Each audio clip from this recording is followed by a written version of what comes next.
Bismillahirrahmanirrahim. Yang terhormat Bapak Kepala Sekolah, yang terhormat Ibu Bapak Guru, serta tak lupa yang hadir di sini semuanya. Sebelumnya saya ucapkan terima kasih kepada semuanya yang sudah meluangkan waktunya untuk hari ini. Mudah-mudahan kita berada di sini semuanya dalam keadaan sehat walafiat. Amin ya Allah ya Rabbal alamin. Alhamdulillah pada hari ini saya akan diseminasi tentang budaya positif. Sebelumnya supaya acara kita ini lancar, marilah kita berdoa terlebih dahulu. Bismillahirrahmanirrahim. Rabbi zidni ilman warzuqni fahman. Amin ya Allah ya Rabbal alamin. Baik Ibu Bapak yang terhormat, jadi untuk diseminasi hari ini kita semuanya nanti bukan peraturan ya, tapi kita akan membuat kesepakatan dulu apakah dari dalam setiap sesinya langsung pertanyaan atau mau di akhir pertanyaan saja? Di akhir aja. Di akhir, baik. Kita sepakat bahwa untuk pertanyaan kita akan diadakan di akhir sesi nanti terakhir ya, seperti itu. Baik, sebelumnya saya Ana Hasanah, calon guru penggerak angkatan 10, melakukan diseminasi menyebarkan pemahaman dan penerapan pengalaman budaya positif. Nah, ini budaya positif. Untuk menciptakan budaya positif, biasanya kita itu cenderung kepada hal-hal yang benar-benar apa yang dilakukan sesuai dengan nilai-nilai kebajikan. Coba Ibu Bapak kita renungkan dalam diri kita.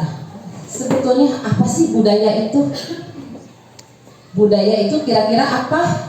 Kebiasaan ya, atau kebiasaan. Kalau misalkan bisa juga ada istiadat ya kalau keanekaragamannya. Jadi budaya positif itu adalah kebiasaan kita dalam melakukan hal-hal yang baik ya, seperti itu. Jadi budaya positif adalah sebuah nilai kebajikan yang menjadi keyakinan dan pada akhirnya menjadi karakter atau ciri khas dari sebuah komunitas atau lembaga. Jadi khususnya di kita sekolah harus memiliki ciri khas tersendiri. Ciri khasnya apa misalkan ya, tapi ciri khas di sini harus sesuai dengan nilai-nilai kebajikan. Nilai-nilai kebajikan ini adalah nilai-nilai yang positif. Nah, seperti itu. Nah, budaya positif memiliki konsep inti. Nah, ada beberapa konsep inti dalam budaya positif. Yang pertama ada yang disebut disiplin positif. Terus yang selanjutnya ada motivasi perilaku manusia,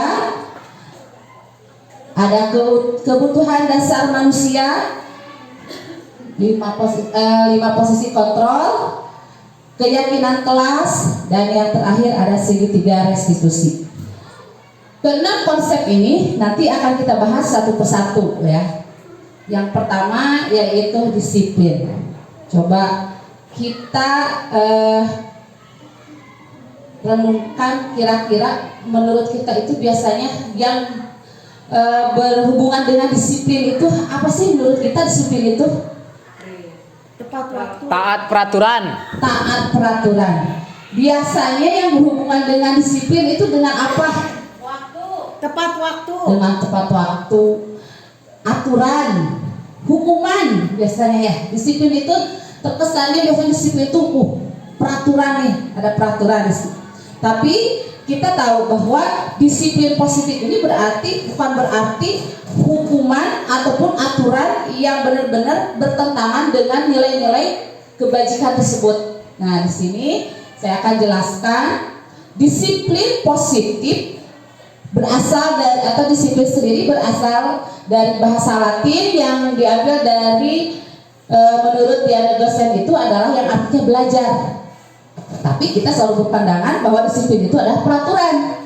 Ternyata sangat berbeda antara peraturan dengan disiplin. Kalau menurut Diana Gosen, bahwa disiplin itu ternyata artinya adalah belajar. Nah, disiplin positif adalah pendekatan mendidik murid untuk melaksanakan kontrol diri sehingga mampu menciptakan murid yang merdeka dalam pembelajaran. Di sini berarti mendekatkan murid kita dengan nilai-nilai kebajikan tadi untuk apa? Untuk mengontrol dirinya supaya dirinya itu tidak terbebas, tidak bisa teratur, bisa terukur, sehingga mampu menciptakan, nanti gurunya pun bisa mampu menciptakan murid yang merdeka dalam pembelajaran. Merdeka di sini bukan berarti murid itu merdeka seperti halnya kita beranggapan merdeka bebas dari segala hal. Tapi merdeka di sini kita memerdekakan mereka dalam belajar, tetapi dengan tuntunan guru, ya, tidak dilepaskan secara seutuhnya seperti itu. Itu disiplin positif. Selanjutnya, apa tujuan dari disiplin positif ini? Ya, tujuannya salah satu dari disiplin positif adalah untuk mempelajari cara kita mengontrol diri dan bagaimana menguasai diri untuk memilih tindakan yang mengacu pada nilai-nilai yang kita hargai. Jadi seperti ini Ibu Bapak ya. Nah, tujuannya di sini kan kita supaya bisa belajar, mempelajari bagaimana cara kita sebagai seorang guru ataupun seorang murid untuk mengontrol diri kita masing-masing. Nah, dan bagaimana cara menguasai diri kita? Tidak semau karep. Kalau bahasa Sunda mah teu sakahayang urang gitu ya. Karena sesuatu itu bisa dipilih tindakannya. Nah, tindakan ini apa? Misalkan ketika anak itu melakukan kesalahan, tindakannya kita bisa memilih. Bukan berarti harus cenderung dengan menghukum si siswa tersebut. Tapi ada tindakan-tindakan yang mengacu pada nilai-nilai yang baik sehingga bisa menghargai dirinya sendiri. Itu tujuannya. Adapun manfaat dari disiplin positif, yang pertama bisa membentuk komunikasi yang sehat antar guru dan murid terkait harapan, ekspektasi, aturan dan batasan. Nah, karena udah disiplin positif, disiplinnya dengan baik, maka guru dan murid itu selalu ada kolaborasi, selalu berkomunikasi. Untuk apa komunikasinya? Nah, supaya nanti kita tahu bahwa guru tuh harapan kita tuh apa sih kepada murid. Terus murid juga apa yang harapan murid kepada gurunya. Bukan hanya harapan murid itu misalkan kepada guru itu hanya untuk diajar saja, tapi ada harapan-harapan yang lain yang belum kita tahu dari diri murid tersebut. Begitupun diri kita sebagai guru. Harapan guru kepada murid itu apa? Apakah menginginkan murid itu pintar saja? Ataupun jadi harapannya misalkan gitu kreatif, inovatif siswa itu ya seperti itu. Terus juga aturan dan batasan di dalam nanti kita di kelas kepada yang akan diterapkan kepada siswa bagaimana? Jadi aturannya tidak yang negatif dengan menggunakan kata-kata yang negatif, tapi kita menggunakan nilai-nilai kebajikan tadi. Manfaat yang kedua yaitu membuat anak dibekali dengan keterampilan dan menjalani kehidupan. Salah satunya adalah tentang bagaimana mereka mengatur diri, waktu, taat pada peraturan yang ada. Artinya kita sebagai guru harus bisa membekali anak kita terampil. Nah, supaya anak kita terampil berarti harus terlebih dahulu siapanya dulu yang terampil?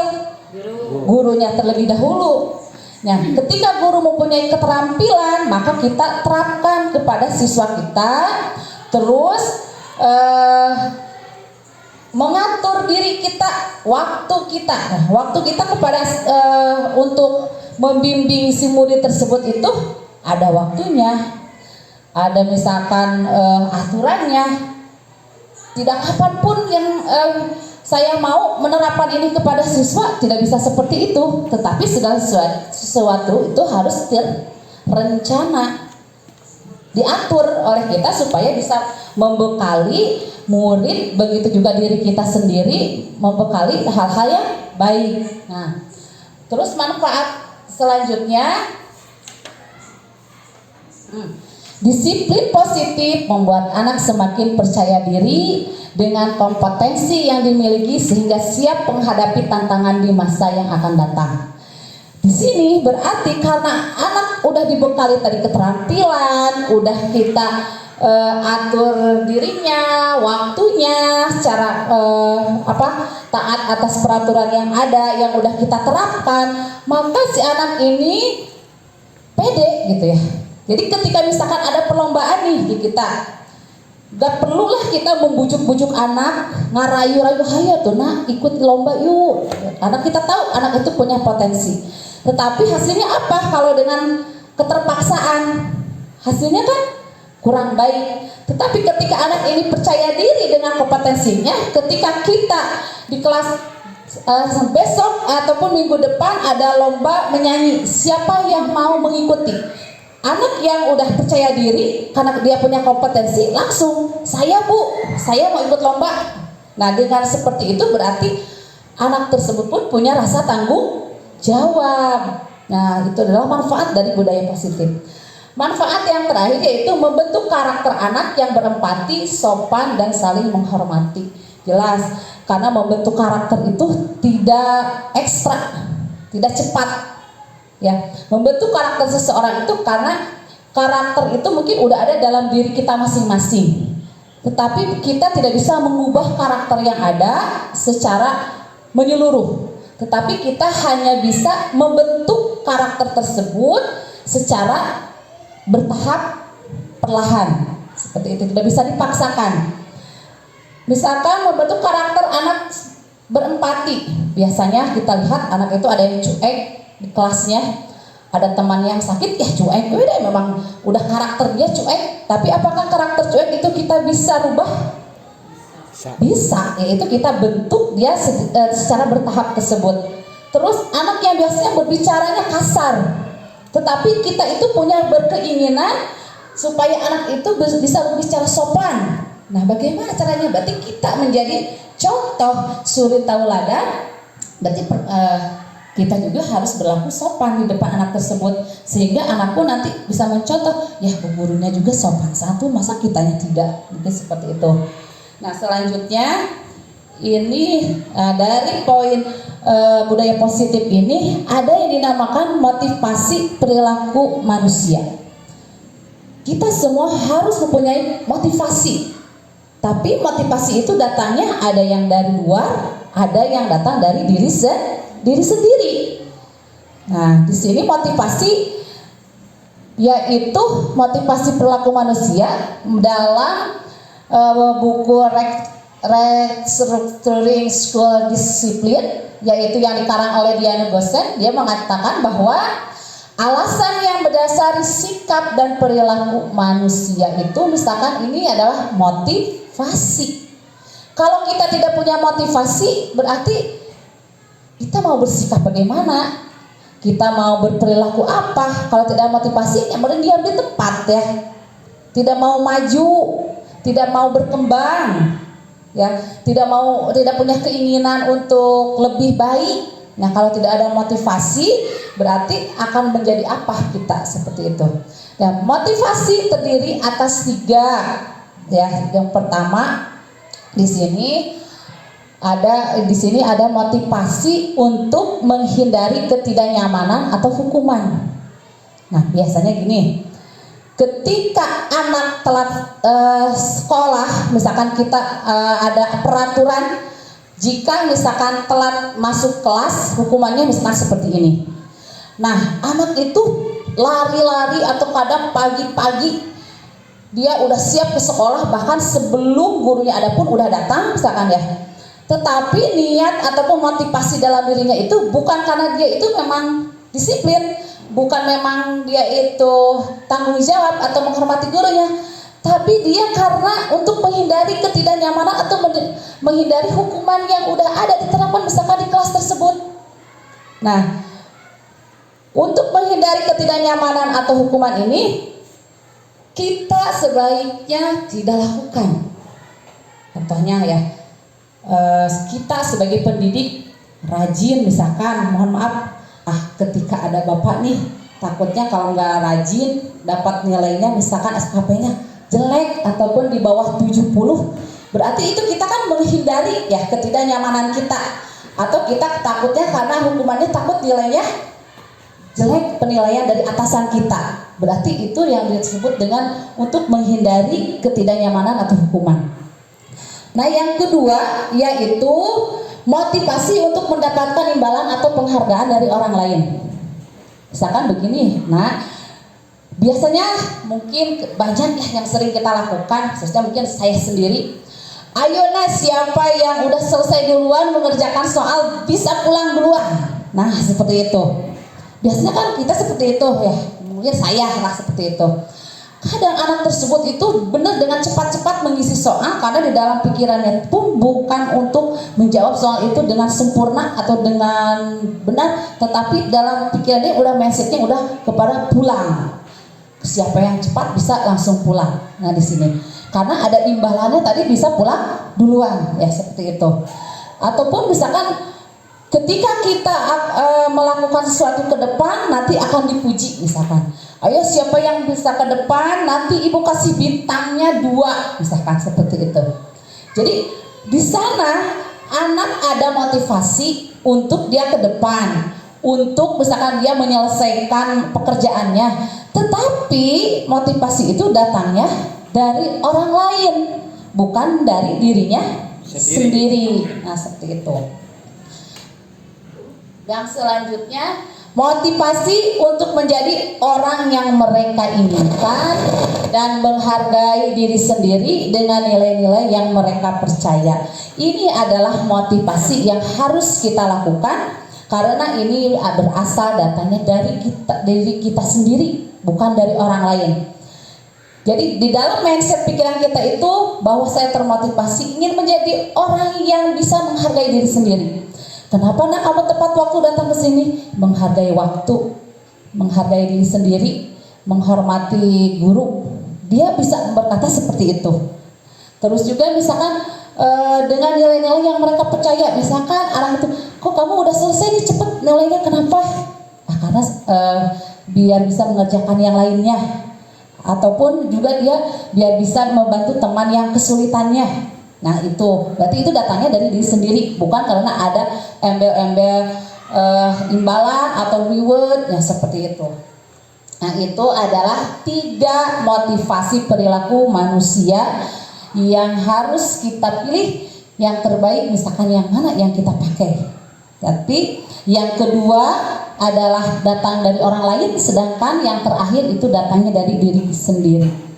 Selanjutnya, nah di sini kita berhubungan ya dari motivasi tadi, berhubungan nanti akan membedakan antara ada hukuman, ada konsekuensi, dan ada nanti restitusi. Di sini hukuman ini biasanya tadi kan kita ada yang datangnya tadi motivasi datang dari karena menghindari ketidaknyamanan dan hukuman. Nah hukuman itu cirinya seperti apa ya? Nah, hukuman itu cirinya biasanya bersifat tidak terencana atau tiba-tiba. Nah, ketika kita memberi hukuman, apakah direncanakan dulu? Tidak. Sesuai kondisional kan ya. Ketika anak itu melakukan kesalahan pada waktu itu, kita langsung misalkan beri hukumannya. Ketika anak tadi telat datangnya, kita langsung hukumannya. Kamu push up dulu sebelum masuk, misalkan seperti itu.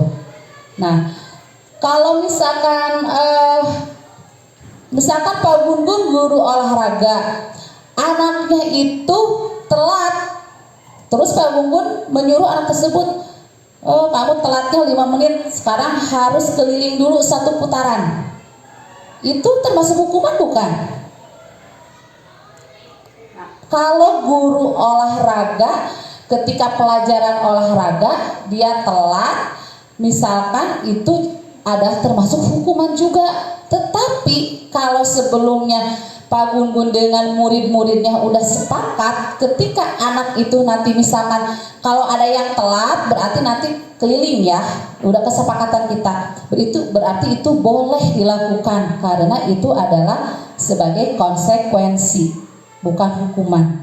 Nah, ciri hukuman yang kedua, murid tidak tahu apa yang akan terjadi dan tidak dilibatkan. Jelas, nggak tahu anaknya apa akan dihukum hari ini, ke sekolah aja pede. Nggak tahu di sekolah apakah mau dihukum atau tidak, nggak tahu. Karena mungkin dia juga nggak direncanakan akan membuat apa nanti di sekolah. Karena mungkin secara tiba-tiba tadi kan. Terus juga anak tidak dilibatkan. Jadi kalau hukuman itu toh guru yang menentukan tanpa ada dulu kesepakatan dengan murid. Ciri yang ketiga, bersifat satu arah. Jadi bersifat satu arah itu memang datangnya dari guru saja. Murid tidak tahu menau dan berupa fisik maupun psikis. Bisa fisik tadi seperti lari, ya seperti itu. Terus sekarang ada yang dinamakan konsekuensi. Konsekuensi ini lebih baik daripada hukuman. Nah, bersifat terencana atau sudah disepakati. Misalkan saya sebagai guru pendidikan agama Islam nih pada anak-anak. Nah, anak sekarang pelajaran PAI ya, sekarang adalah untuk menghafal misalkan surat An-Nas. Siapa yang tidak menghafal, tidak mengikuti hafalan, nanti berarti konsekuensinya harus menulis surah An-Nas tersebut selama 5 kali atau 2 kali. Ya seperti itu. Itu adalah jenis konsekuensi karena ada kesepakatan antara guru dengan si murid tersebut. Ciri yang kedua adalah murid tetap dibuat tidak nyaman untuk jangka waktu pendek. Tetap walaupun misalkan ini lebih baik dari hukuman, tetapi murid tidak nyaman karena mungkin murid, aduh, kalau misalkan aku gara-gara kehafalan harus nulis banyak, itu jadi beban juga buat siswa. Seperti itu. Yang ketiga, sikap guru di sini senantiasa memonitor murid. Guru pasti selalu menanyakan, udah belum? Udah selesai belum tugasnya? Yang kemarin konsekuensi ini udah dikerjakan belum? Pasti selalu memonitor sehingga timbullah ketidaknyamanan kepada siswa. Nah, yang terakhir adalah restitusi. Nah, inilah yang harus kita lakukan sebagai guru karena ini adalah cara yang terbaik ya. Restitusi yaitu menciptakan kondisi bagi murid untuk memperbaiki kesalahan. Cirinya itu berarti memperbaiki, bukan menjas murid atau menghukum murid. Dan yang kedua, cirinya proses kolaboratif yang mengajarkan murid untuk mencari solusi, untuk mencari masalah, menyelesaikan permasalahannya. Adanya kolaboratif baik guru dengan murid ataupun dengan orang tua, bahkan dengan atasan, seperti itu. Selanjutnya adalah kebutuhan dasar manusia. Nih, manusia itu mempunyai kebutuhan ya. Semua yang kita lakukan adalah usaha terbaik kita untuk mendapatkan apa yang kita inginkan. Nah, mengenai kebutuhan dasar manusia ini, mungkin kita sebagai manusia itu akan melakukan apapun yang kita butuhkan. Bisa melakukannya dengan hal-hal positif, bahkan kalau keterpaksaan, terjepit bisa melakukan hal-hal yang negatif karena keterpaksaan tadi. Nah, jadi kebutuhan ini adalah usaha kita, usaha yang terbaik kita yang udah kita lakukan untuk mendapatkan apa yang kita inginkan. Supaya misalkan kita itu menjadi anak didik kita itu anak-anak yang berprestasi, berarti apa usaha yang harus dibutuhkan anak tersebut? Berarti kita sebagai guru harus memenuhi kebutuhan tersebut.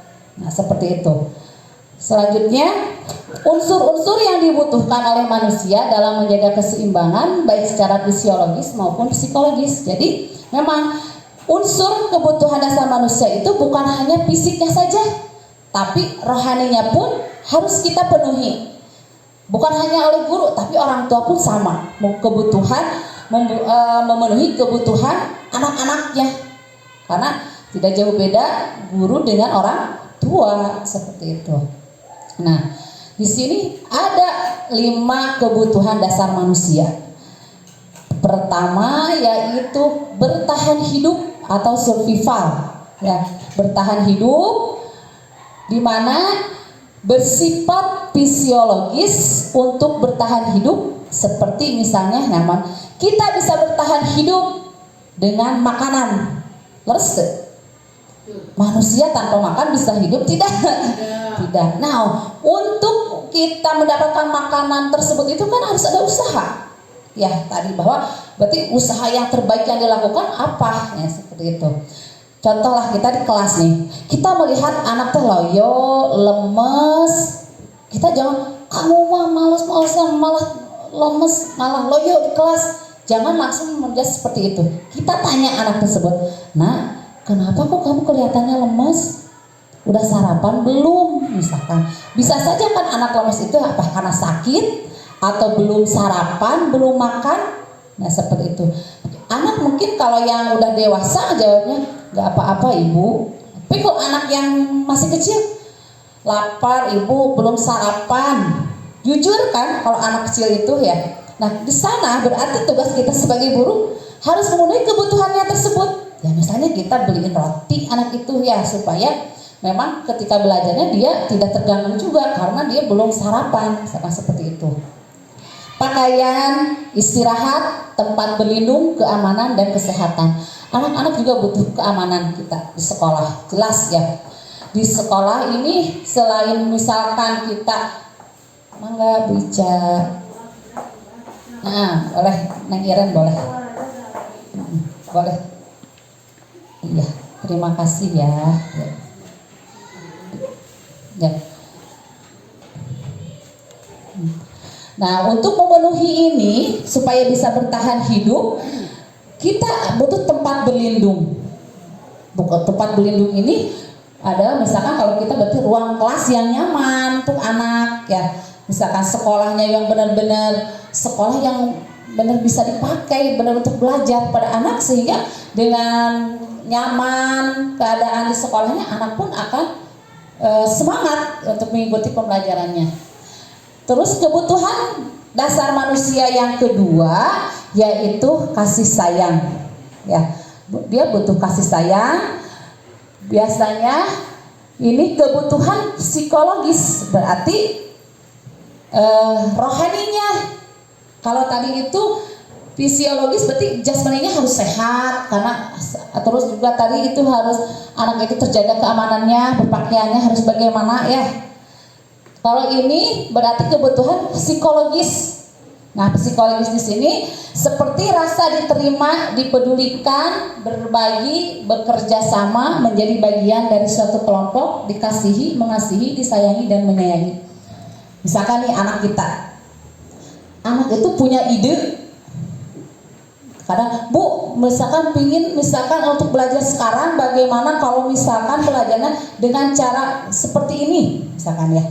Misalkan anak itu tidak dengan menulis, misalkan dengan tebak-tebakan, misalkan anak punya ide seperti itu. Nah, ketika kita sebagai guru misalkan, kamu mah ngatur ibu, misalkan seperti itu. Berarti anak di sana tidak ada rasa diterima oleh kita. Tetapi kalau misalkan kita, oke, baiklah kita coba supaya pembelajarannya lebih efektif, kita coba dengan pembelajaran tebak-tebakan tadi. Ayo boleh. Terus dipedulikan. Misalkan ketika nih anak sakit, kadang kita nggak tahu kan anak itu sakit. Kadang anak mungkin punya pikiran gini, ya Allah, kok guru nggak peduli sih padahal aku lagi sakit. Nah, misalkan kalau anaknya ada yang berpikiran seperti itu. Tetapi kan kita nggak tahu ya seperti itu. Maka dari itu ketika dipedulikan tersebut ini berarti kita ketika melihat anak itu berbeda, tingkah lakunya berbeda, suasananya, kita tanya, nah kenapa sih kok kamu misalkan jingkrak-jingkrak terus ya gitu, berarti aku lagi senang Bu, berarti kita mempunyai rasa peduli kepada siswa tersebut. Jadi siswa itu berpikiran ternyata guru itu peduli sama aku, misalkan ya seperti itu. Terus juga berbagi, bekerja sama. Nah, ketika anak itu kerja kelompok, kadang juga ada anak kekeh gak mau sama teman yang lain, pinginnya sama yang ini terus ya. Berarti kita tanya, kenapa harus seperti ini? Kan kita itu harus kerjasama. Nah, supaya menciptakan anak itu sadar akan bekerja sama, berarti kita membentuk kelompoknya dengan cara-cara yang berbeda. Ya, tidak hanya ini seperti ini, dengan permainan apapun sehingga anak itu bisa menerima ya seperti tersebut. Terus kebutuhan yang ketiga, kekuasaan. Kita butuh kekuasaan. Nah, kekuasaan di sini berarti berhubungan dengan kekuatan seseorang untuk mencapai sesuatu, terus menjadi kompeten, terampil, memimpin, berprestasi dan lain-lain, sehingga akan meliputi harga diri, keinginan untuk dianggap. Jadi seperti ini. Kita ini guru. Guru itu harus punya kekuatan, kekuasaan. Apa kekuatan kita? Pertama mungkin dari akademik ya. Oh kan udah lulus S1, berarti itu kekuatan saya. Jadi ketika orang bertanya pun ketika kita misalkan belum akademik kita belum sarjana, orang bisa memandang rendah kita. Waduh, jangan oke jadi misalkan sarjana udah sok-sokan misalkan jadi guru misalkan seperti itu. Tetapi kita ini udah punya kekuatan, punya kekuasaan bahwa kita itu adalah seorang guru yang benar-benar udah sesuai dengan apa yang ditentukan. Terus menjadi kompeten. Nah, apa kekuatan kita supaya kita bisa menjadi orang yang kompeten? Bisa mengikuti pelatihan, webinar, kan seperti itu. Menjadi terampil. Kita menjadi terampil bukan hanya berarti harus kursus ya Bu Wiwi, bukan berarti kalau sekarang kita menjadi terampil banyak tutorial-tutorial yang kita pelajari misalkan di YouTube ataupun di internet sekarang di Google, sehingga kita bisa menjadi orang yang kreatif terus bisa memimpin. Nah biasanya contoh misalkan ketika si murid disuruh memimpin upacara bendera, menjadi seorang pemimpin upacara bendera itu tidak mudah. Dia di sana harus mempunyai power, mempunyai kekuatan untuk menguasai jalannya apa? Upacara bendera. Nah, dengan dia selalu berlatih, terus dengan dia selalu misalkan minta diajari sama guru, sehingga nanti ketika dia memimpin, dia itu udah pede. Aku udah bisa, aku udah kuat, aku udah siap untuk memimpin, misalkan seperti itu. Untuk berprestasi, kekuatan kita berprestasi apa? Nah, ketika kita berprestasi, orang juga akan menganggap kita orang yang dihormati. Oh, karena punya prestasinya. Tetapi prestasi ini berarti kekuatannya, berarti kita harus apa cara supaya kita berprestasi? Yaitu banyak belajar dari orang-orang yang ahli. Tidak bisa mengandalkan apa yang kompetensi yang kita punya saja, ya. Tapi kita bisa belajar dari yang lain, sehingga dengan kita melakukan semua itu maka harga diri pun akan dianggap banyak orang. Begitupun dengan murid, ketika murid berprestasi maka murid tersebut akan dianggap, akan dihargai oleh teman-temannya, bahkan mungkin dihargai oleh lingkungan masyarakatnya. Terkenal, oh si anak ini nih berprestasi di sekolahnya, kemanapun selalu dia itu dianggap, bukan dia saja tetapi keluarganya pun terbawa, nama keluarganya, nama sekolahnya itu terbawa semuanya. Kebutuhan dasar yang keempat itu kebebasan. Nah, di sini kebebasan, kebutuhan untuk mandiri, memiliki pilihan, kebutuhan bergerak. Jadi anak tersebut kita bebaskan untuk mandiri dengan tuntunan bimbingan dari guru. Jadi mandiri di sini misalkan belajar nih. Misalkan di kelas 2 yang temanya anak tema keluarga. Tidak harus misalkan sama gurunya tema keluarga itu, ayo kamu misalkan tuliskan, dikasih contoh oleh kita di keluarga itu ada siapa-siapa. Tidak harus seperti itu. Biarkan mereka mandiri untuk menyebutkan keluarganya masing-masing. Kadang mungkin anak itu berbeda-beda. Di keluarga aku ada ayah dan ibu dan kakak saja. Ada anak yang menyebutkan ada neneknya, ada kakeknya, ada pamannya. Berarti seperti itu. Jadi mereka bebas, ya, bebas mengatakan apa yang ada di keluarganya. Berarti itu secara mandiri, tidak harus kita tanya. Ada ibu, ada bapak, ada kakak, ada adik, nggak harus seperti itu. Biarkan mereka yang berbicara dengan sendirinya. Terus memiliki pilihan, ya. Murid berhak memilih pilihannya, bukan berarti memilih pilihannya Sekarang materinya tentang keluarga. Anak gak mau tentang keluarga, Bu, pingin tentang hewan misalkan. Bukan memilih seperti itu, tapi memilih cara belajar yang dia sukai. Kalau anak itu senangnya misalkan nulisnya di bawah, ya kenapa tidak? Yang penting menurut dia itu nyaman. Kalau misalkan anak itu senangnya misalkan menulisnya bareng-bareng temannya, nggak apa-apa juga, ya seperti itu. Itu adalah pilihan dia. Kebutuhan bergerak, mencoba hal-hal baru. Jadi anak bebas bergerak, tidak kita batasi. Sekarang di kelas, ketika anak tersebut kan kalau kelas 1 mungkin ya Bu Sarah, ada yang loncat-loncat, ada yang duduknya kadang udah dikasih bangku berdua-berdua, ada yang bertiga. Mereka lebih senang pas seret, misalkan seperti itu. Biarkan mereka bergerak seperti itu dulu. Kalaupun nanti mereka merasa tidak nyaman, mereka sendiri kan yang akan berubahnya. Mencoba hal-hal baru, ya kita bebaskan dia untuk mencoba mencari inovasi-inovasi baru. Karena inovasi tersebut itu bukan dari kita saja, tetapi bisa datangnya dari anak itu tersebut. Mungkin kita bisa belajar dari murid tersebut dengan ide-ide yang cemerlangnya seperti itu. Nah, untuk memenuhinya, dia itu dengan cara menyediakan variasi. Berarti cara mengajar kita itu tidak inbox, tapi harus outbox, ya. Jadi dengan variasi-variasi baru, tidak monoton istilahnya. Karena sekarang banyak cara-cara model pembelajaran yang bisa kita pelajari secara langsung tanpa mengikuti pelatihan berhari-hari pun sekarang bisa ya kita lihat di YouTube ataupun di media sosial lainnya. Memberi ruang untuk menjadi diri sendiri dan terakhir liburan. Liburan di sini bukan berarti kita itu liburan ke tempat rekreasi tanpa ada tujuan pembelajarannya atau yang kita sebut kemarin outing class gitu ya.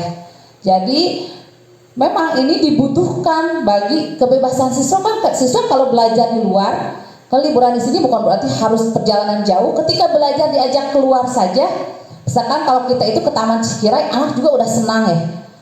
Misalkan terbebas dari ruang lingkup kelas, bisa belajar di luar. Nah seperti itu.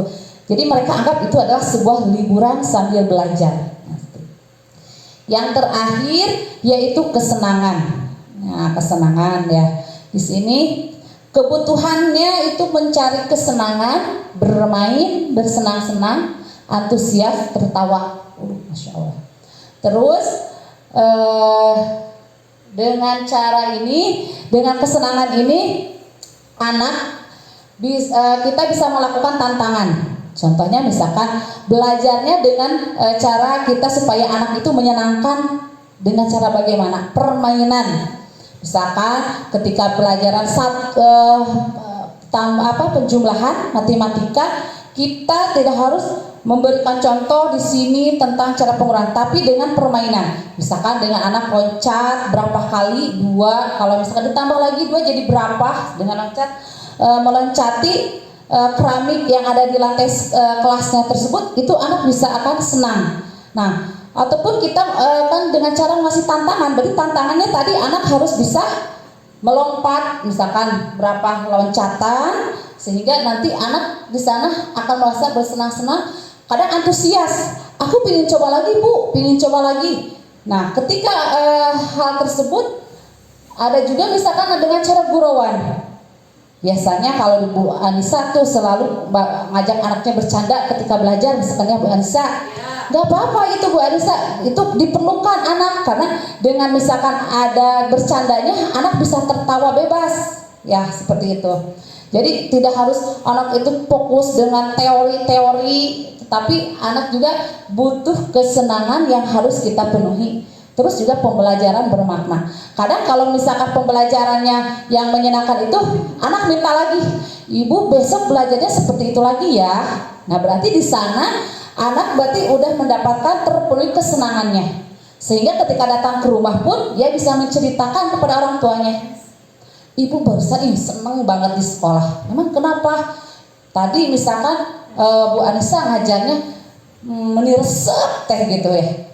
Kenapa emangnya? Pokoknya belajar matematikanya enggak menulis, Tapi dengan permainan loncat meloncat misalkan seperti itu, anak kan bisa menceritakan kembali, merefleksi ya seperti itu kepada kedua orang tuanya atau kepada siapapun ya seperti itu.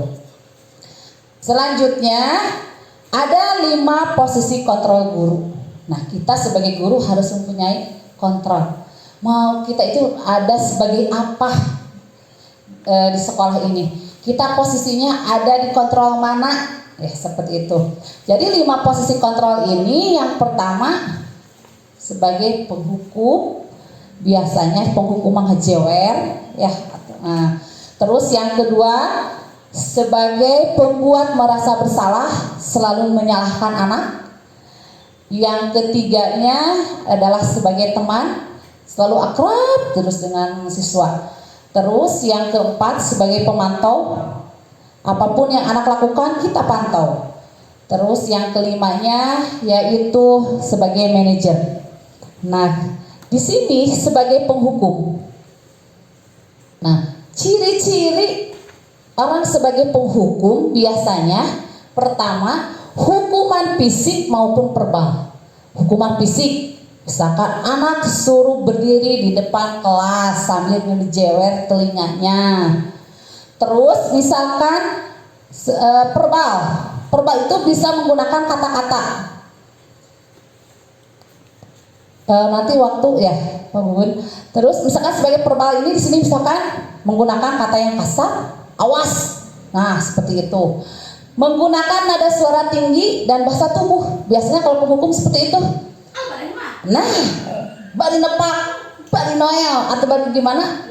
Nah, misalkan setengah-setengah gerewek, subhanallah, astagfirullah. Ya, seperti itu sambil teriak dengan bahasa tubuh, matanya melotot. Nah, jarinya ngacung. Awas sekali lagi kamu melakukan, misalkan seperti itu. Biasanya tanda-tanda ciri-ciri penghukum seperti itu ya Bu Linda. Tapi memang kita sering lakukan seperti itu. Nah, nanti kita akan rubah. Nah, iya kan. Tapi kalau nadanya astagfirullah itu nadanya lembut, gak bakal dihukum. Astagfirullahaladzim ya Allah, misalkan enggak. Justru kalau nadanya tinggi dan kita dianggap sebagai penghukum seperti itu. Nah, hasilnya ini tidak baik, sehingga memungkinkan murid marah dan mendendam atau bersifat agresif.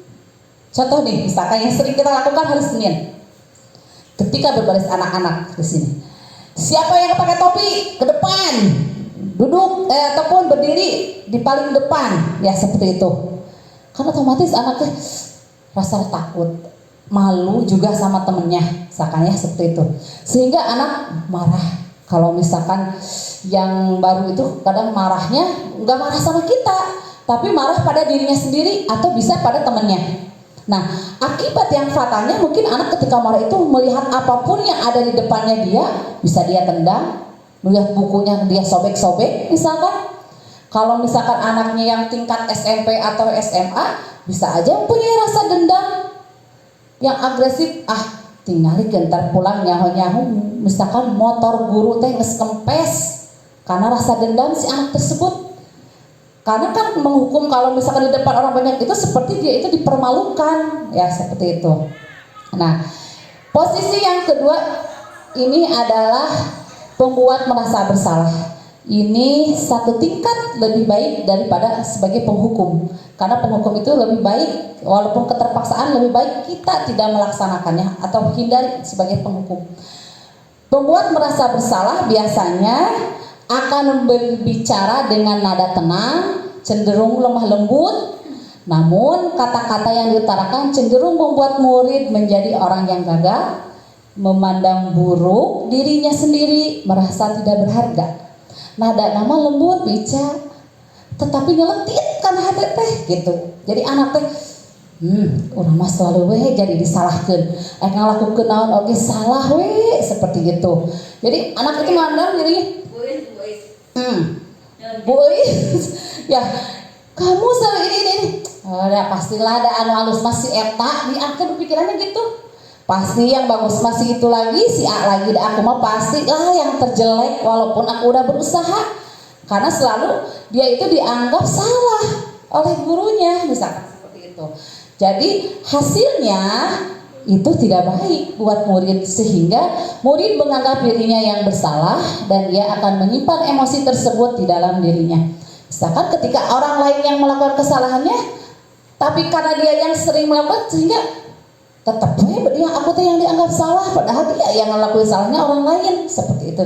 Jadi dia itu tetap pada dirinya dia akan menyimpan emosi yang tidak baik, sampai mungkin nanti dia tersembuhkan oleh kegiatan-kegiatan yang lainnya, seperti itu.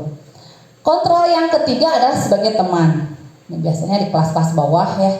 Biasanya nada ramah, akrab, cenderung bersenda gurau sama murid itu.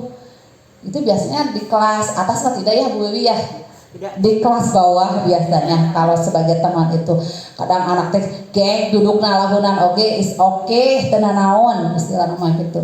Nah biasanya ini adalah hasilnya akan baik Bica, tapi ada nilai negatifnya juga. Ini hasilnya ada positif dan negatifnya. Murid akan tergantung pada orang tertentu. Misalkan nih, betul. Ketika dia naik kelas pun gak mau sama guru ini, pikir sama Bu Ica lagi. Nah seperti itu. Begitupun dengan temennya, gak mau duduk sama si ini, dipindahkan ke orang, dipaksa dipindah itu anak supaya dengan yang lain, tapi tetap dia gak mau. Karena kenapa? Ketergantungan sama orang tersebut ya. Dan hanya berlaku baik pada orang-orang tertentu saja. Seperti kita misalkan anak-anak berisik di kelas 4 nih. Ketika misalkan Bu Sarah masuk ke kelas 4, mana yang berisik gini-gini nih.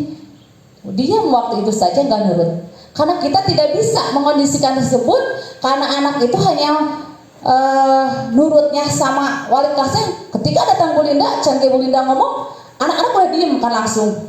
Karena kenapa? Karena dia itu hanya tergantung kepada guru kelas tersebut. Nah seperti itu. Terus juga murid tidak bisa mandiri dan tidak bisa berpikir untuk dirinya sendiri. Kenapa dia tidak bisa mandiri? Karena dia merasa ada orang yang selalu membantu dia, yang dekat dengan dia. Nah posisi yang keempat sebagai pemantau. Biasanya mengandalkan data atau perhitungan untuk mengontrol murid berdasarkan peraturan dan konsekuensi. Jadi posisi kontrol ini yang keempat pemantau ini, guru segala sesuatu nanti nyari data. Sabar kali ya anak kelanggar, sabar kali ya anak telat.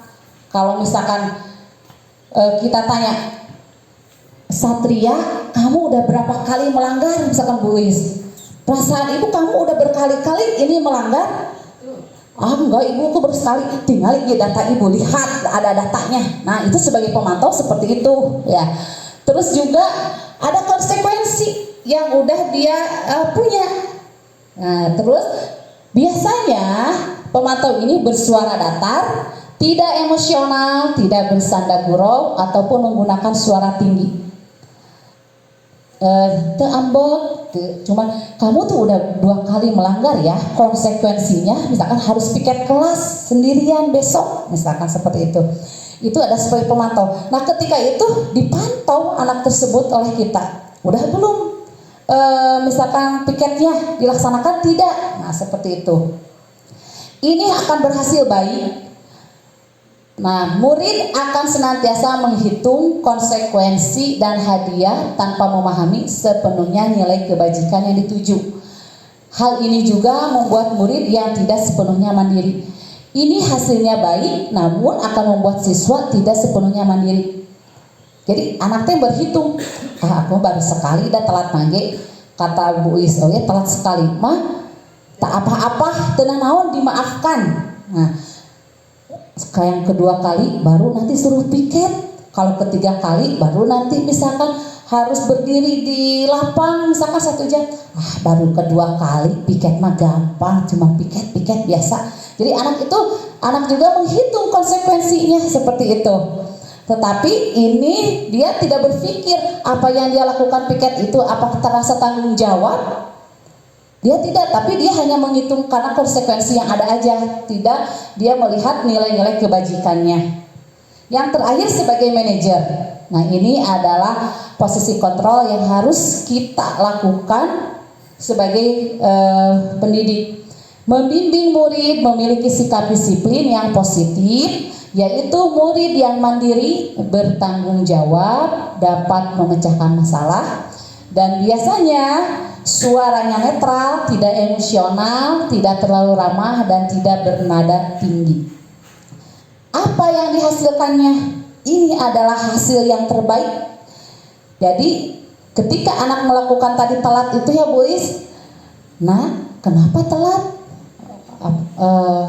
Misalkan bergadang Bu malam, oh bergadang, ya udah duduk dulu ya. Nah supaya misalkan nanti supaya tidak telat lagi harus bagaimana? Berarti supaya nggak telat lagi berarti aku harus tidur tepat waktu. Supaya harus lebih cepat tidurnya. Nah seperti itu. Terus sekarang kamu menyelesaikan permasalahan kamu itu apa aja yang akan kamu dari permasalahan ini? Ya, mungkin yang pertama saya tidur tepat waktu, yang kedua misalkan taat sama aturan yang ada, yang ketiga harus menghargai waktu juga. Nah anak pasti seperti itu menjawabnya. Karena di sini nanti si murid bisa merefleksi atas tindakan yang dilakukan. Itu tadi merefleksinya karena dia bergadang berarti dia harus merubah kebiasaan begadangnya dengan tidur tepat waktu. Terus murid dapat belajar dari kesalahannya dan mencari solusi untuk menyelesaikannya. Nah dari kesalahan tadi berarti karena saya telat itu harus dihukum, berarti nih pembelajaran bagi saya supaya saya nggak telat lagi. Ini berarti saya harus cari solusi terbaik, yaitu dengan dia memikirkan supaya dia tidak telat bagaimana, seperti itu. Ini adalah kelima contoh kontrol yang harus dimiliki oleh guru atau pendidik. Nah, sekarang di sini ada contoh penerapan 5 posisi kontrol. Kasusnya misalkan, siswa tidak memakai topi saat upacara bendera. Sering terjadi di sekolah kita ya, seperti itu. Ini adalah contohnya, siswa karena tidak memakai topi disuruh berdiri di bawah tiang bendera sampai upacara selesai. Berarti ini adalah contoh kontrol penghukum ya. Berarti ini contoh kita penghukum. Anak disuruh berdiri di bawah tiang bendera ataupun berdiri di bawah tiang bendera sampai upacara selesai. Nah, ini yang kedua. Berapa kali ibu atau bapak harus memberitahu kamu selalu mengecewakan. Kita garis bawahi kata mengecewakannya ini. Betul, Bu Ica pinter. Membuat rasa bersalah. Karena ada kata-kata kecewa, jadi anak akan merasa apa? Salah terus nih. Ini yang ketiga yaitu ayo dong ikuti aturan sekolah, bantu ibu ya sekali ini saja, bisa pakai please ya, seperti itu. Sekarang tidak apa-apa, lain kali jangan diulang lagi ya. Nah, ini sebagai kita posisinya sebagai teman, karena dari segi bahasa pun berbeda ya, seperti itu. Nah ini posisi yang keempat. Nah, kamu sudah melanggar peraturan sekolah. Kamu tahu konsekuensinya. Setelah pulang sekolah, kamu beli topi ke koperasi atau ke toko dan jangan diulangi lagi. Nah, ini memantau. Nah, kita di sini salahnya ketika pulang sekolah, kamu harus beli topi ke koperasi. Ya, setelah selesai atau setelah pulang sekolah ya. Kita nggak tahu kondisi ekonomi si anak itu bagaimana ya. Pasti mau duit. Iya kan, harus kalau beli topi nggak cukup dengan 5.000 kulina ya mungkin ya si anak tersebut ya. Jadi sebelum anak itu membeli pasti kita pantau semelican eta kopi. Awas engke lamun misalkan Senin nggak pakai, kita memantau anak itu fokus pada anak yang belum beli topi itu ya, seperti itu. Nah itu ada supaya pemantau. Nih kalau jadi seorang manajer, apakah kamu tahu kesalahanmu? Tahu Bu, kenapa gak mau pakai topi? Nah, kira-kira bagaimana kamu memperbaiki kesalahanmu? Berarti nanti ketika upacara saya harus pakai topi. Ya bagaimana caranya? Bisa meminjam Bu, misalkan ke yang lain. Kan yang minjam, yang lain juga dipakai kan. Insya Allah akan beli. Misalkan itu berarti anak yang mengutarakan, bukan kita yang menyuruh. Berarti itu sebagai manajer. Sekarang kita akan bermain dengan posisi kontrol. Apakah aku? Kita tanya jawab berarti di sini ya, supaya tidak bosan. Silakan dijawab. Posisi kontrol, apakah aku? Saya kecewa sekali dengan kamu. Pemerintah salah. Kita coba. Betul, Ibu Ica pinter, udah paham berarti kontrolnya. Yang kedua, kamu tidak pernah benar melakukannya. Penghukum. Kamu tidak pernah benar melakukannya. Penghukum. Apakah benar penghukum? Jreng. Jebakan Batman. Kan di sini nyalahkan mana kata benar-benar ngerjakan teh. Nah, seperti itu. Nah, yang ketiga, apa rencanamu untuk menyelesaikan masalah ini? Pemantau. Ayo, Manajer. manajer. Bu Ica salah wae berarti can paham dong berarti. Nanti Bu Ica akan lebih paham 2 bulan ke depan. Selamat bersih. Posting atau apakah aku? Ayolah, lakukan demi Bapak Ibu ya. Teman. Besti, teman. Yang selanjutnya terakhir, kamu tidak akan pernah mendapat nilai jika tidak mengerjakan tugas. Bersabar. Bersalah, merasa bersalah. Bersalah. Sing. Mantap.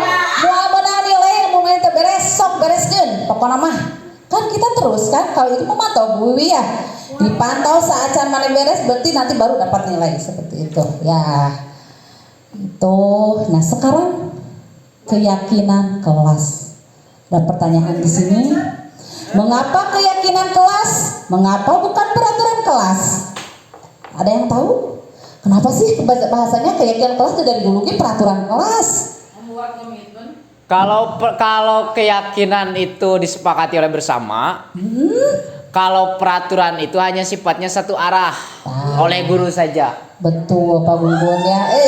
Tepuk tangan buat Pak Gungun. Keyakinan kelas mah dibikin teh barengan. Tetapi kalau misalkan peraturan kelas mah dibuatnya guru saja yang membuat. Kesepakatan kelas. Betul Bu Heti. Nah, di sini berarti ada. Nah, kenapa tadi keyakinan kelas ya? Untuk menghindari kalimat-kalimat negatif. Biasanya kalau tadi peraturan kelas menggunakan kata negatif, dan gak Bu Wis?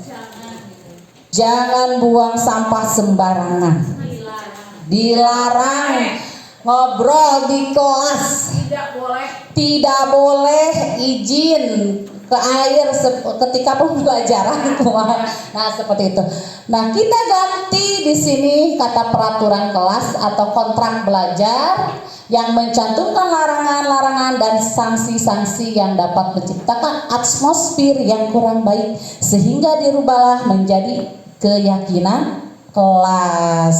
Kalau keyakinan kelas, kalau misalkan contoh dilarang membuang sampah sembarangan, bagaimana yang positifnya? Buanglah sampah pada tempat. Guru kelas 1 is the best pokoknya mah. Nah, gitu. Nah, ciri-ciri keyakinan kelas itu bersifat abstrak. Itu tadi menggunakan kalimat positif ya Bu Sarah. Jadi dilarangnya hilang, tapi menjadi buanglah sampah pada tempatnya. Tetapi itu masih ada kalimat perintah. Lebihan. Belum tepat, itu juga dilarang, itu salah. Kalau buanglah sampah pada tempatnya juga belum tepat. Tepatnya apa? Pukulan temanmu. Karena kalimatnya abstrak berarti kebersihan. Jadi kebersihan, biar dia jadi inget. Keyakinan kelasnya tentang kebersihan, misalkan kejujuran, disiplin. Jadi disiplin kan bisa apa saja. Disiplin terus berupa pernyataan-pernyataan universal. Tidak misalkan berpihak pada laki-laki saja atau berpihak pada perempuan saja, tetapi secara global umum ya seperti itu. Misalkan kalau kebersihan umum nggak?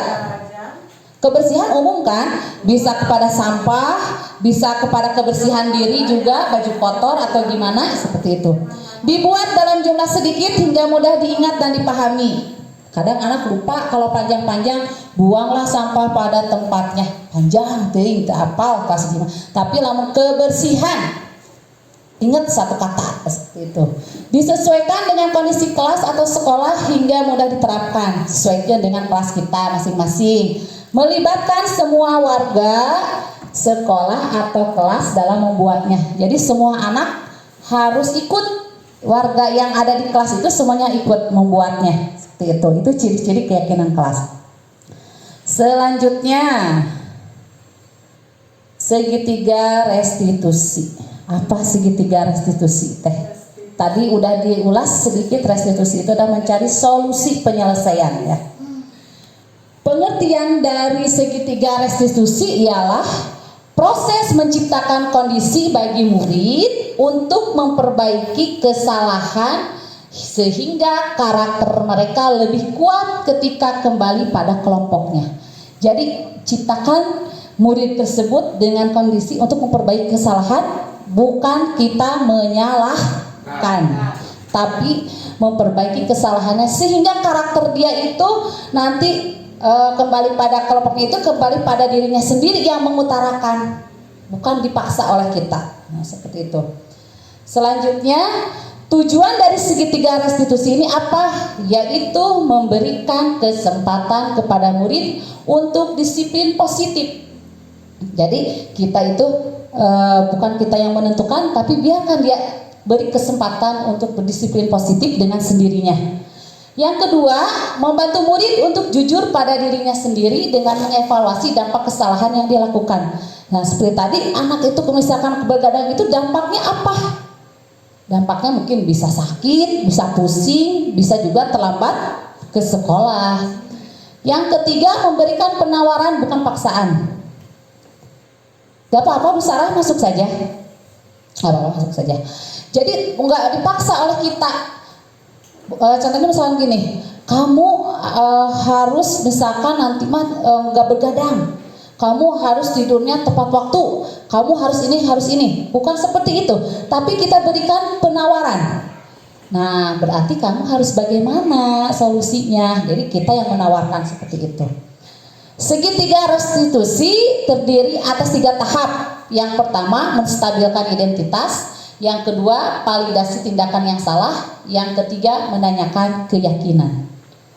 Kita bahas satu-satu. Insya Allah ya, ini adalah poin materi terakhir kita. Yang pertama, menstabilkan identitas.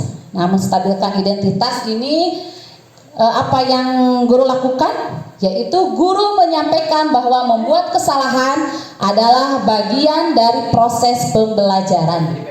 Ketika si anak melakukan kesalahan itu adalah proses pembelajaran bagi murid tersebut.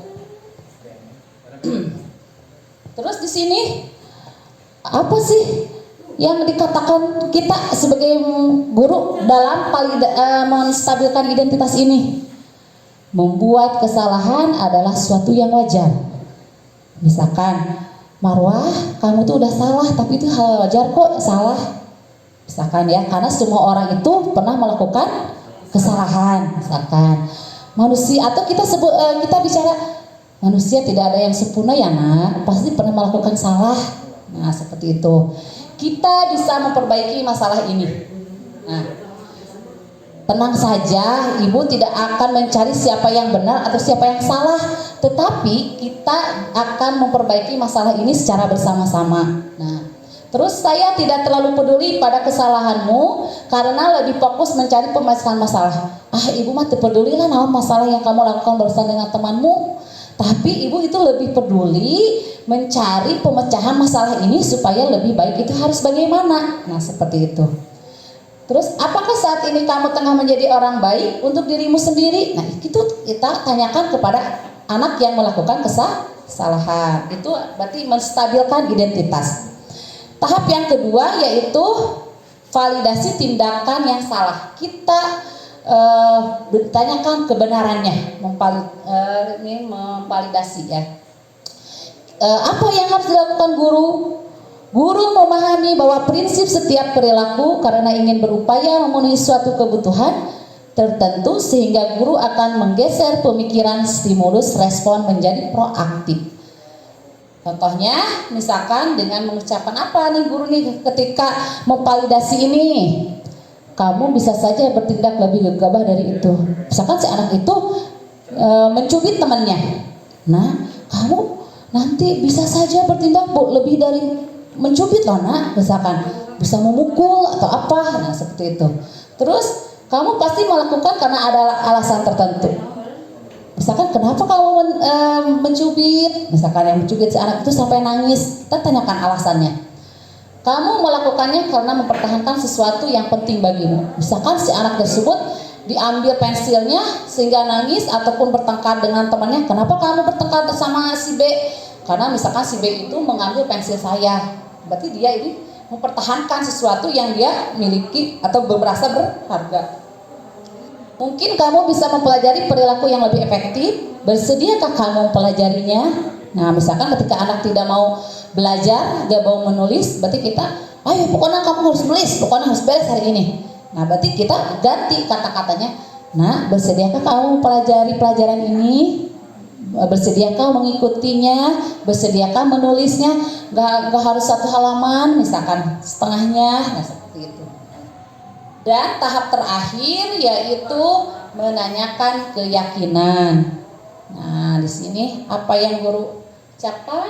Nah, di sini tampak bahwa murid akan termotivasi secara intrinsik, secara dirinya sendiri saat perilaku telah divalidasi dan identitas sukses telah stabil. Maka murid telah siap mengaitkan keyakinannya dengan tindakannya yang salah. Biasanya seorang guru melakukan sebagai keluarga kelas apa yang kita yakini. Misalkan kalau misalkan Bu Heti ini kepada temannya ada yang kepada anak yang melakukan salah. Nah, masih ingat gak keyakinan kelas yang udah kita buat di awal semester kemarin apa? Misalkan tanggung jawab Bu. Oh, iya, berarti kalau misalkan kamu tidak piket hari ini berarti kamu keyakinan kelasnya diikuti tidak? Nah, seperti itu kata-katanya. Seperti misalkan kamu ingin menjadi orang yang seperti apa? Kita tanya anak tersebut. Ketika anak itu misalkan loncat-loncat, ya, misalkan lari-larian di kelas, kita pengennya, nah alasannya tadi tanya kenapa? Tanya, memangnya solusinya? Berarti kita, memangnya kamu mau menjadi orang seperti apa sih nak? Mau menjadi penari? Atau menjadi aktor? Misalkan seperti itu. Mungkin nanti anak, aku kan pengen senang-senang aja Bu. Nah berarti dia butuh kesenangan di sana. Seperti itu. Nah, itu adalah materi tentang segitiga restitusi. Di sini mungkin ada salah satu contoh segitiga restitusi ya. Bentar.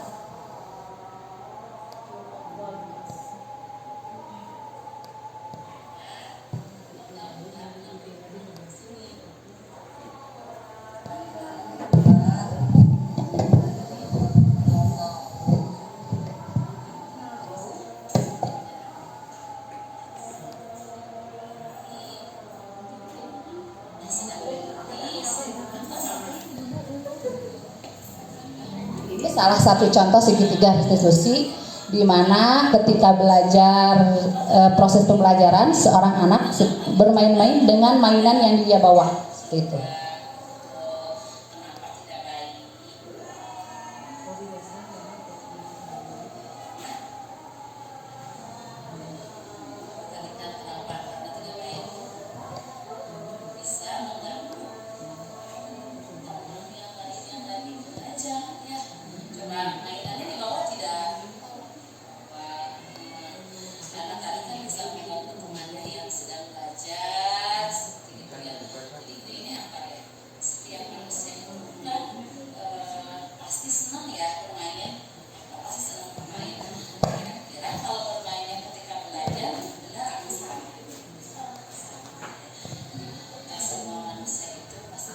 Ini berarti menstabilkan kondisi ya, menstabilkan.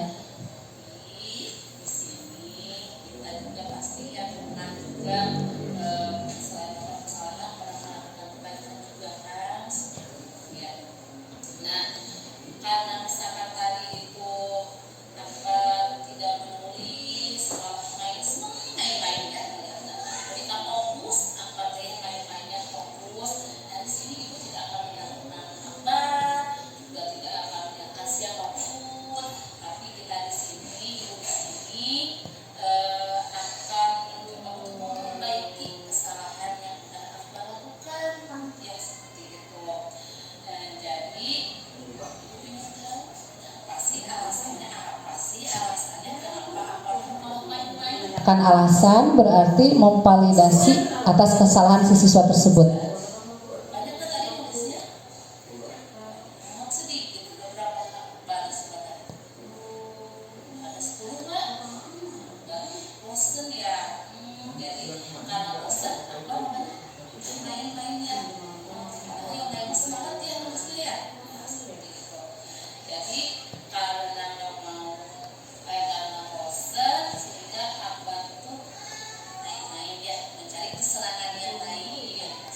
Alasannya karena dia itu bosan nggak mau nulis katanya.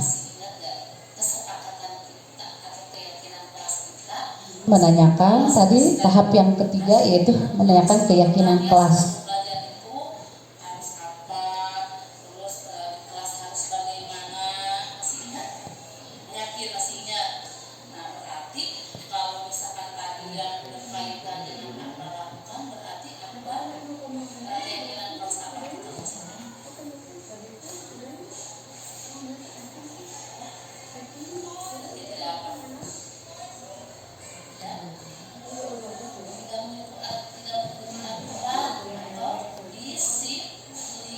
Keyakinan kelasnya berarti disiplin.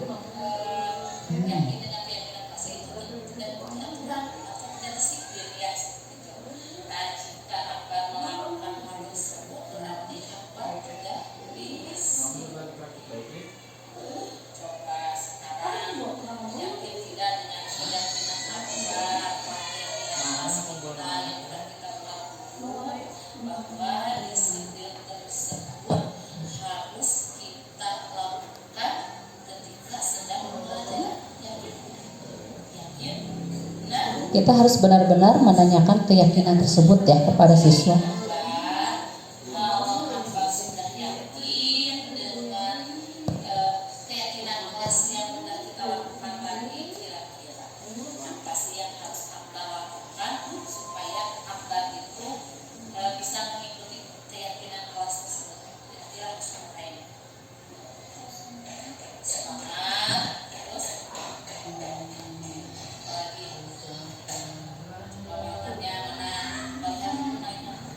Di sini diperlukan juga kesabaran kita untuk anak itu benar-benar bisa menyelesaikan permasalahannya.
Nah, dari video barusan adalah tentang contoh penerapan segitiga restitusi kepada seorang siswa yang melakukan atau bermain ketika proses pembelajaran, di mana dia guru telah memvalidasi bahwa alasan dia itu kenapa main-main di kelas karena dia merasa bosan.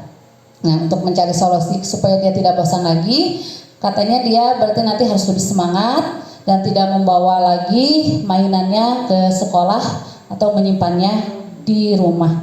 Mungkin itu materi hari ini yang bisa saya sampaikan. Mungkin kalau ada, sekarang silakan kalau ada pertanyaan boleh dipertanyakan. Bu Is mau bertanya, Bu Wiwi, Pak Isan, boleh Pak Isan. Pak Isan sebagai penanggung jawab anak-anak, silakan Pak Isan boleh kalau mau bertanya.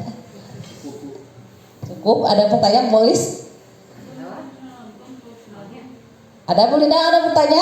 Insya Allah ya Bu Linda ya, gak bakal ada lagi.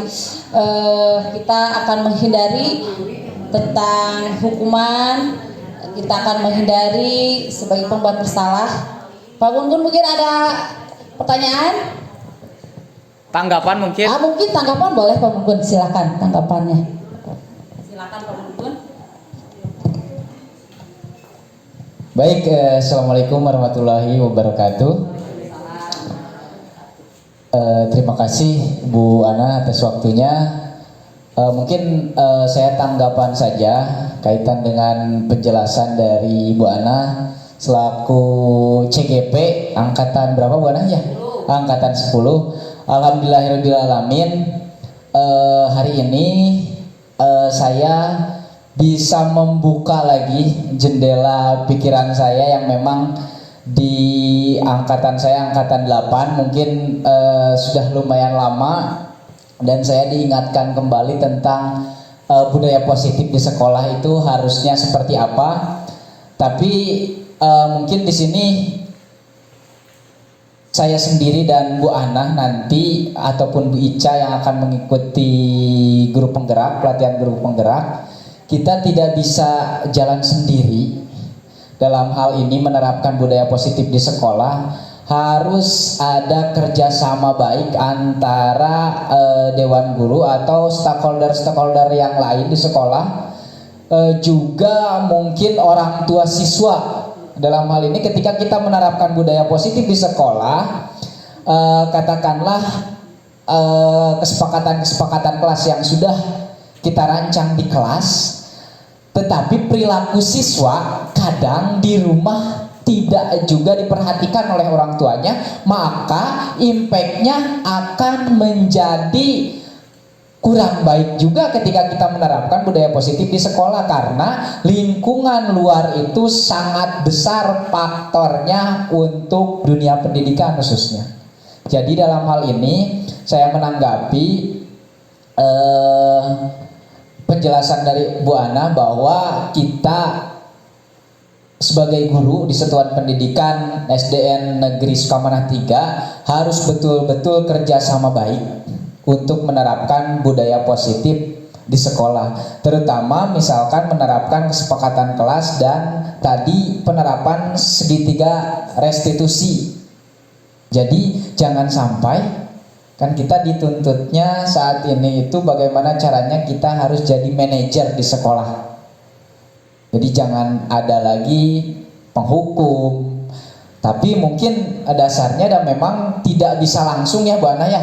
Di sini di materi ini, di budaya positif ini yang saya pelajari dan mungkin Bu Ana juga rasakan saat ini tidak bisa langsung 100% impact-nya baik langsung terhadap siswa, tapi bertahap. Ketika kita menerapkan satu pemahaman, menerapkan katakanlah budaya positif segitiga restitusi, maka hal tersebut tidak langsung berpengaruh terhadap siswa dan kita sebagai guru. Tapi mungkin tadi disampaikan oleh Bu Ana bahwa ketika kita akan menjalankan budaya positif di sekolah, maka kita dulu yang harus jadi contoh, betul ya tadi Bu Ana ya. Kita dulu yang harus jadi contoh ketika akan menerapkan budaya positif ya. Dari kita dulu sebagai guru, bagaimana ketika anak mau bertanggung jawab terhadap waktu, kita juga sebagai guru harus bisa menghargai waktu. Ketika anak dituntut untuk masuk jam 7 misalkan 15 bel, kita pun harus sudah ada di sekolah. Itulah salah satu contoh bahwa kita tidak bisa berjalan sendiri, antara siswa dan guru harus ada betul-betul kerjasama baik dan juga orang tua tadi. Itu saja mungkin tanggapan dari saya. Sekali lagi saya ucapkan terima kasih kepada Bu Ana atas penjelasannya. Ini merupakan ilmu bagi kita semua. Semoga kedepannya kita bisa menjalankan budaya positif ini di sekolah. Itu saja mungkin yang bisa saya sampaikan. Kurang lebihnya saya mohon maaf. Wabillahi taufiq wal hidayah. Wassalamualaikum warahmatullahi wabarakatuh. Waalaikumsalam warahmatullahi wabarakatuh. request buat Pak Gun-Gun. Terima kasih ya Pak Gun-Gun atas tanggapannya. Memang betul bahwa apapun yang kita lakukan sehingga untuk mencapai budaya positif di sekolah kita ini tidak bisa berjalan dengan sendirinya tanpa adanya kolaborasi dari semua stakeholder atau warga sekolah. Bahkan mungkin bukan hanya sekedar dengan dewan guru, dengan atasan dan orang tua murid saja, tetapi bisa juga kita bekerja sama dengan para pedagang yang ada di lingkungan sekolah kita juga, dengan komite sekolah seperti itu ya.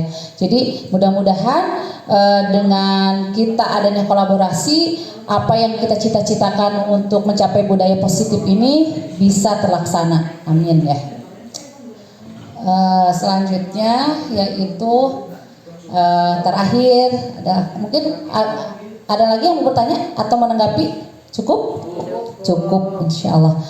Yang sebagai terakhir yaitu penutup, dalam penerapan program disiplin positif, guru harus memiliki standar kepribadian profesional dan sosial yang baik sehingga guru mampu merefleksi dirinya dalam proses kontrol saat ini, bagaimana perjalanan dirinya sebagai manajer yang menuntun murid-muridnya dan menjadi manusia yang mandiri, merdeka dan bertanggung jawab.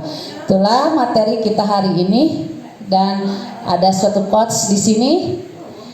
Jadikan setiap hari sebagai kesempatan untuk belajar hal baru, karena itu akan membuat semakin bijaksana. Ya, terima kasih kita ucapkan.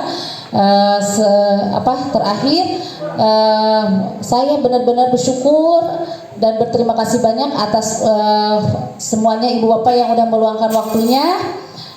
Kita tutup dengan pembacaan hamdalah bersama. Alhamdulillahirabbil alamin. Wassalamualaikum warahmatullahi wabarakatuh.